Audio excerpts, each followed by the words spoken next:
Okay, there's something very important I do want to talk about regarding one of my first real loves of life. But before I do, I gotta do my low, my high, my act of kindness. And oh boy, my low. So here's the thing. Before the pandemic began, there actually is a laundry room in my downstairs apartment. But after the pandemic started, my mom told me not to trust anyone regarding, who's sick or not and everything. So for the longest time, I really have been doing my laundry at my folks' place. And one of the golden rules you do not break when it comes to doing laundry is if my mom's stuff is in the wash, don't put it in the dryer. And I made that mistake. Oh, she got mad. She got real mad. And unfortunately, my mom was one of those kinds of people where she will complain for a half hour to make sure she gets her point across. Even though I guarantee you, she's lucky that it's family she's yelling at, because anyone else would have given her something to really cry about. I can assure, it's that bad, I assure you. Ah, boy. I'm gonna have to find a way to make that up somehow. I mean, her birthday is coming up. I'll probably do it then. Yeah, her birthday is the 21st. So, just a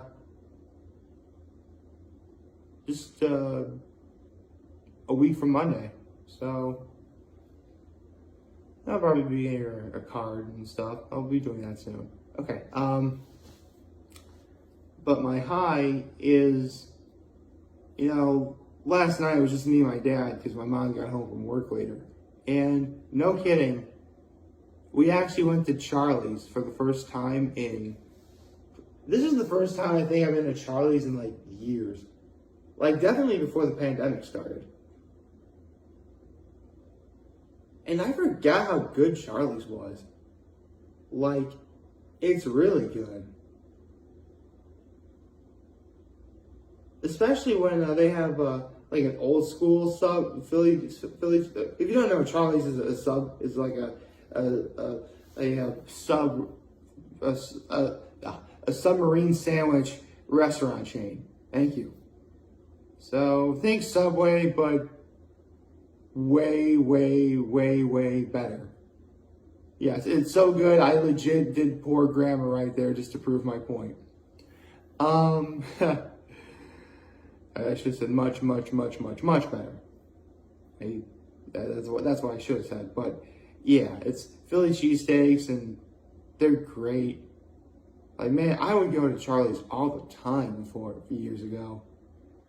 Charlie, that was my go-to place. I went to Charlie's before I went to see Anchorman 2 in the theater.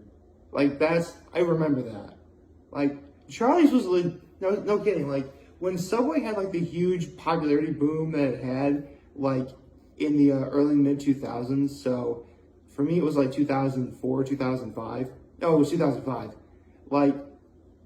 I really wanted to give subs a chance, but this is back when I was a really, big picky eater.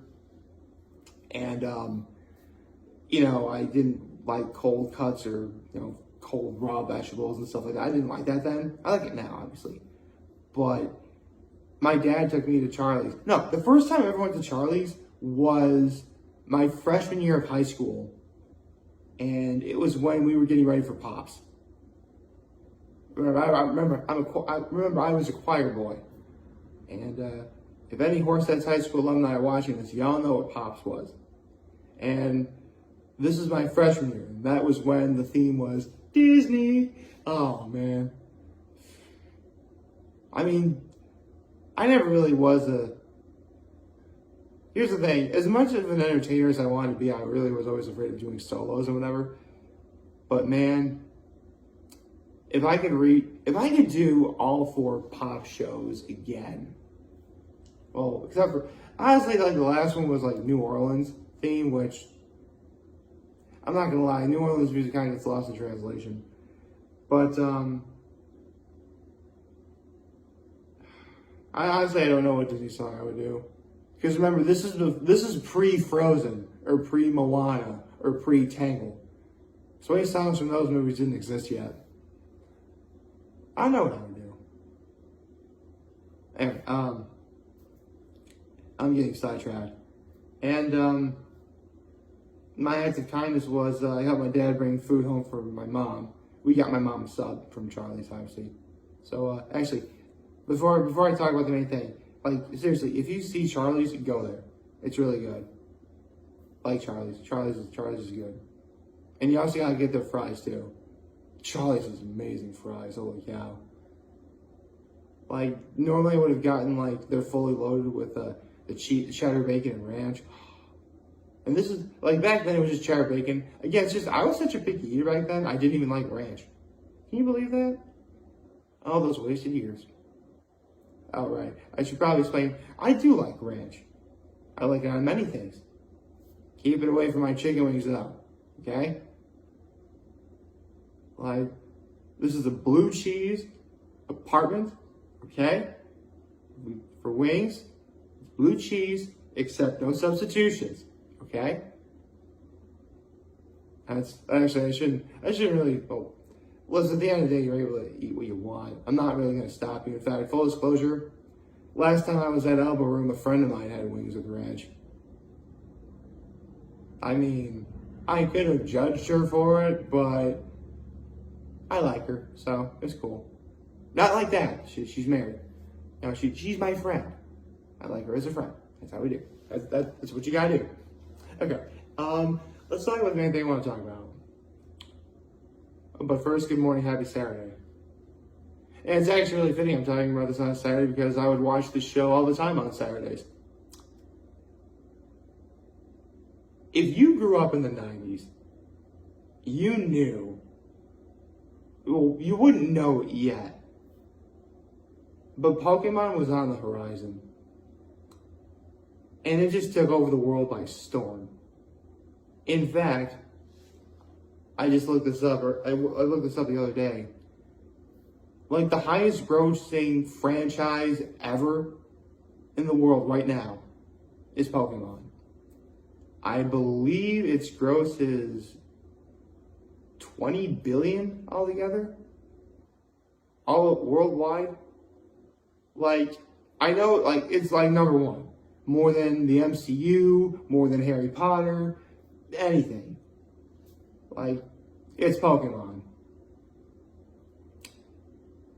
And for many years, pretty much up until Sun and Moon, I was a very avid watcher of the anime.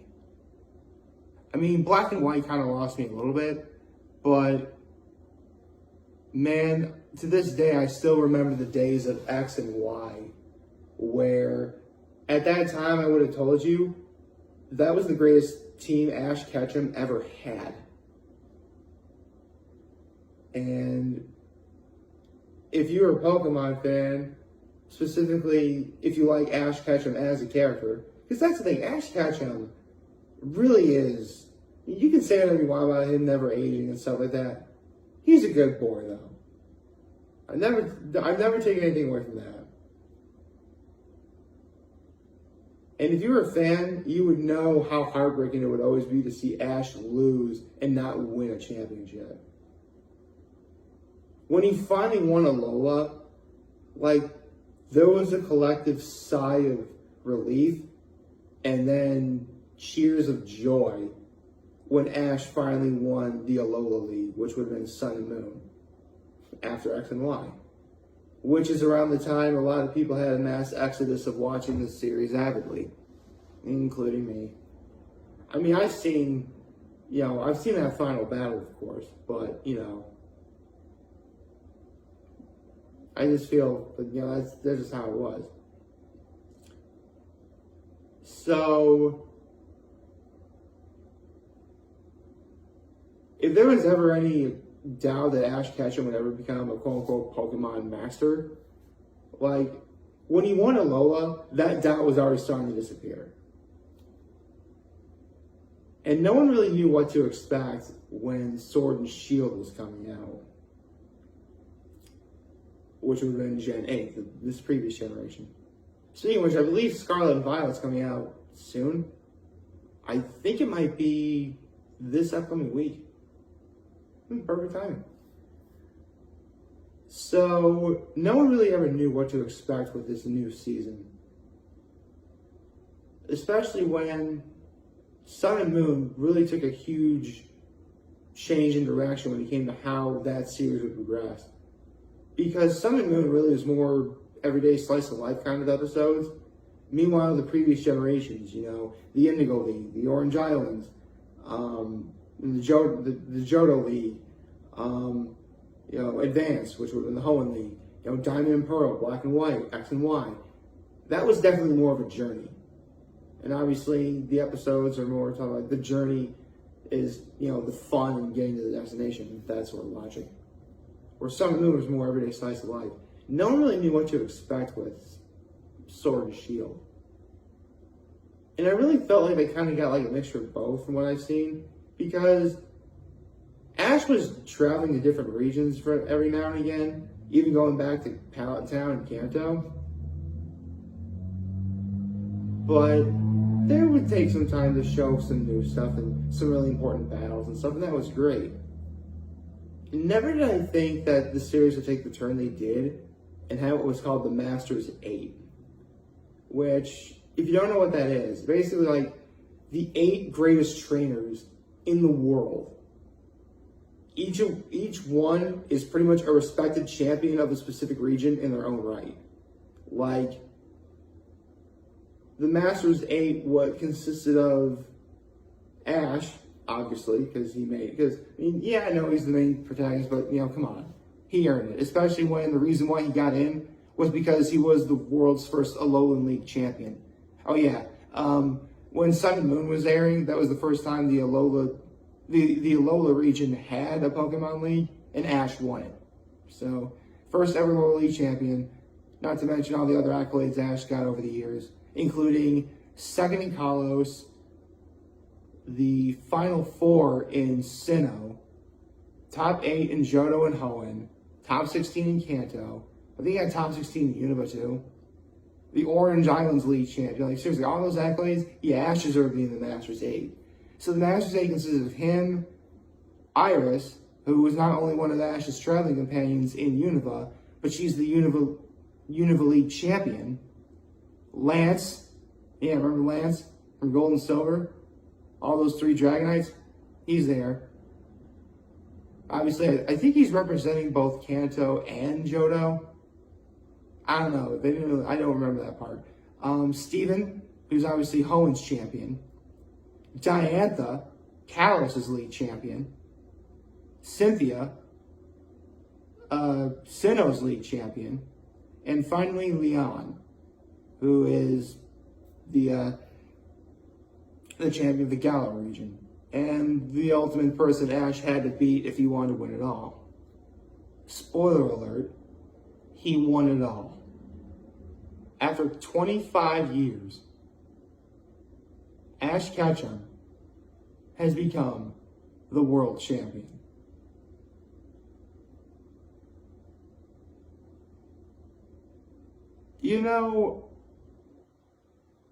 I think it was the Blockbuster Buster who said it best when talking about the Harry Potter movies, specifically Deathly Hallows Part 2, when he said, it's not every day that the things that we as fanboys and fangirls always have wanted to see come to fruition. But man, when they do, it's special. It's an experience that you will never forget seeing. In fact, it's that very logic that allowed me to think, after I first saw Deathly Hallows Part 2 myself, I'm thinking, we are never going to see anything like that ever again. Little do I know you'd have stuff like Avengers Endgame and Spider-Man No Way Home and Ash Ketchum becoming the world champion. This is... it's unbelievable. I mean, I have nothing bad I really could say about this. I mean, I never try and say anything bad, but if I did, if I tried to come up with anything, I'd never be able to do it.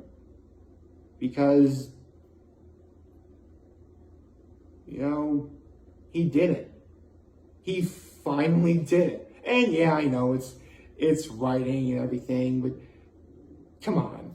This is, like, come on. Let the Pokemon fans have their moment, please. You know, that's what I'm trying to say here. And yeah, I know it's kind of nerdy that, you know, a 32-year-old man still loves Pokemon, but I can assure you there are people that are my age, even older, that have been fans of Pokemon from the very beginning. Like, they're everywhere. In fact, I think there was like this one, like, sort of mini documentary of like this one, like, 70-year-old man who's a fan of Pokemon too, which, like, that is an elder that you look towards, okay? Of course I'm happy Ash Ketchum won. Are you kidding me? Like, something I've always wanted to see, and now, like, the world can ease off of Ash being able to win any big one because he did Alola and now he's the world champion, okay? Like, I'm just so happy for him. I never would have thought, like, here's the thing. I've said many a time that 2022 really hasn't been that great of a year. And I knew that there would be some good things to happen, you know, me becoming a godfather, the 2 weddings I went to. Never did I think I'd ever even consider uttering the words, Ash Ketchum, Pokemon World Champion. But he is. Our boy did it. Yes, I say our boy because I know for a fact I'm not the only one in the entire world who always wanted to see Ash win it all. He did it. Like, I get here's the thing.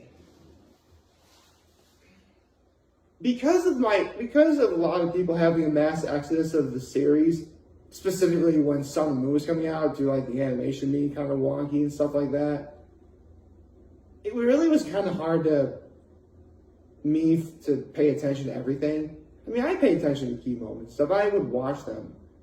So I can't quite say that this is the greatest thing I think I will ever see or know of, especially when One Piece exists. But if the ending of One Piece is even remotely as satisfying as, you know, Ash Ketchum finally becoming world champion, I'm going to totally be okay with that. But that's just me. So, yes, I know Ash Ketchum is a fictional character, but I have to say it. Congratulations, Ash Ketchum. You did it. You bleeping did it. You know, you've been one of my childhood heroes for a long time, and I'm so happy you finally won. So congratulations.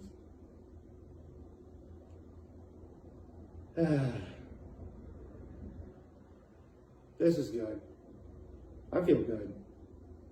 And it's how fitting I did this on a Saturday, considering that every Saturday, that's when I would watch Pokemon growing up. I guess in a way it came full circle. I hope you liked this video. If you did, leave a like, subscribe to my YouTube channel, follow me on social media. As always, I'm very humbled to make this video for all of you guys watching Joe today. Hope you have a wonderful, wonderful, wonderful Saturday. I can't believe I forgot the day of the week already. And remember, you guys want to talk channels, we'll be here to lend it. Also, everybody, take care and make good choices. 607 all day, baby.